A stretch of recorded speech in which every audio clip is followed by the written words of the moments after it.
2005년 1월 17일 아침, 대한민국 연예계의 가면이 단 한 장의 파일로 완전히 박살났습니다. 이름만 대면 다 아는 톱스타 99명의 은밀한 사생활과 추잡한 뒷담화를 집대성한 113페이지의 기록. 사람들은 이것을 연예인 엑스파일이라 부르며 대한민국 인터넷 역사상 전무후무한 광기에 휩싸였습니다. 당시 대한민국은 초고속 인터넷망이 보급되며 정보의 전파 속도가 상상을 초월하던 시기였습니다. 하지만 연예인들에 대한 정보는 여전히 기획사의 철저한 관리 아래 신비주의에 쌓여 있었죠. 대중은 갈증을 느꼈고 그 갈증은 곧 스타들의 진짜 모습에 대한 갈망으로 이어졌습니다. 바로 그 지점에서 이 비극적인 보고서가 탄생한 것입니다. 이 문서는 단순한 찌라시가 아니었습니다. 국내 최대 광고 기획사인 제일기획이 모델 가치를 측정하기 위해 기자와 리포터 10명을 동원해 만든 공식적인 내부 리포트였습니다. 보고서는 겉으로 보기에 매우 전문적이었습니다.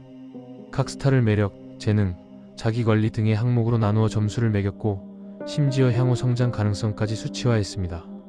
하지만 진짜 폭탄은 그 옆에 적힌 현재 위치와 사생활란에 숨겨져 있었습니다. 그곳엔 우리가 믿었던 스타들의 추악한 이면이 잔인할 정도로 적나라하게 박혀 있었습니다.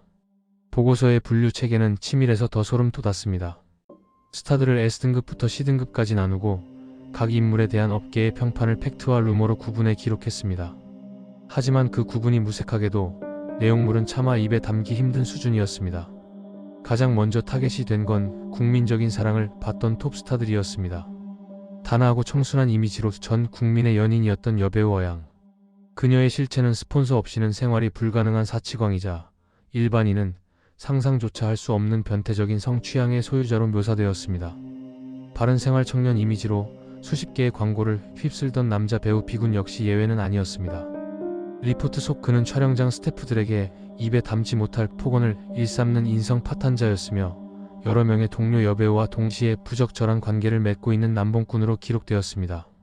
내용은 갈수록 점입가경이었습니다.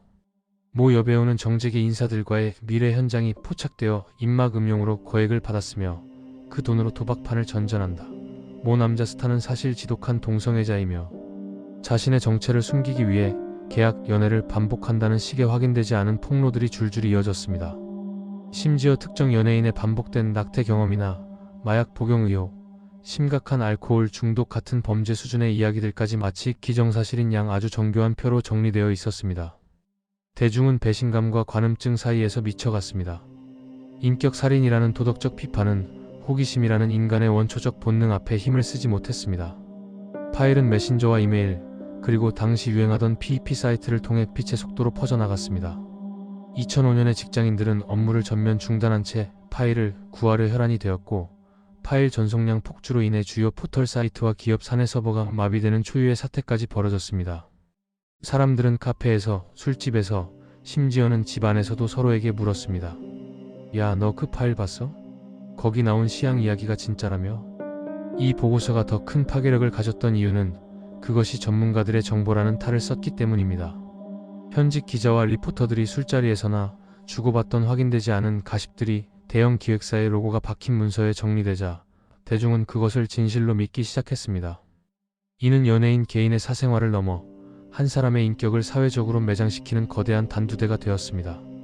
피해자로 지목된 연예인 99명은 즉각 비상대책위원회를 꾸려 강력하게 반발했습니다. 그들은 카메라 앞에 서서 오열하며 외쳤습니다. 우리는 구경거리가 된 동물이 아니다. 확인되지 않은 루머로 한 사람의 인생과 인격을 난도질했다. 당시 대한민국 최고의 톱스타들이 한자리에 모여 눈물의 기자회견을 여는 장면은 그 자체로 거대한 리얼리티쇼 같았습니다. 수백억 원대의 손해배상 소송이 예고되었고 연예인들은 해당 광고 기획사 모델 활동을 전면 거부하며 집단행동에 나섰습니다. 하지만 이미 엎질러진 물이었습니다. 광고주들은 이미지 타격을 우려해 서둘러 계약을 파기했고 스타들은 평생 씻을 수 없는 주홍글씨를 새긴 채 사람들의 따가운 시선을 피해 숨어버렸습니다.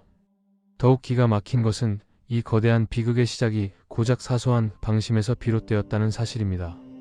보고서를 제작한 기획사는 내부 참고용일 뿐 유출 의도는 전혀 없었다고 변명했습니다. 조사를 해보니 유출 경로는 허무하기 짝이 없었습니다.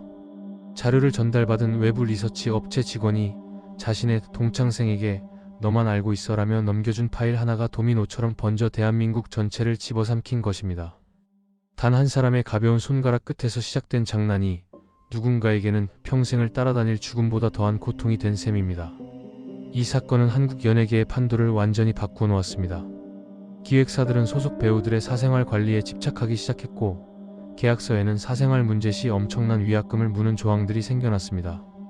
스타들은 더 철저하게 자신을 숨기는 신비주의 장막 뒤로 숨었으며, 대중은 스타의 미소 뒤에 숨겨진 또 다른 얼굴을 끊임없이 의심하는 불신의 시대를 살게 되었습니다. 어쩌면 오늘날 우리가 겪고 있는 사이버 레카와 무차별적인 폭로 문화의 씨앗은 이미 20년 전 이 엑스파일 사건 때 뿌려졌을지도 모릅니다. 2005년의 이 끔찍한 기록은 우리에게 묻습니다. 우리가 매일 소비하는 스타의 화려한 이미지는 과연 어디까지가 진실이고 어디까지가 조작된 환상일까요? 그리고 우리는 타인의 사생활이라는 불길을 구경하며 즐거워하는 관객은 아니었을까요? 올 한 해 동안 주말 극장을 아껴주신 시청자 여러분께 깊은 감사를 드립니다. 진실과 거짓이 뒤섞인 이 혼돈의 시대에서 중심을 잡는 새해가 되시길 바랍니다. 주말 극장은 새해에 더욱 강렬하고 깊이 있는 이야기들로 다시 찾아뵙겠습니다. 시청해주셔서 감사합니다. 새해 복 많이 받으세요.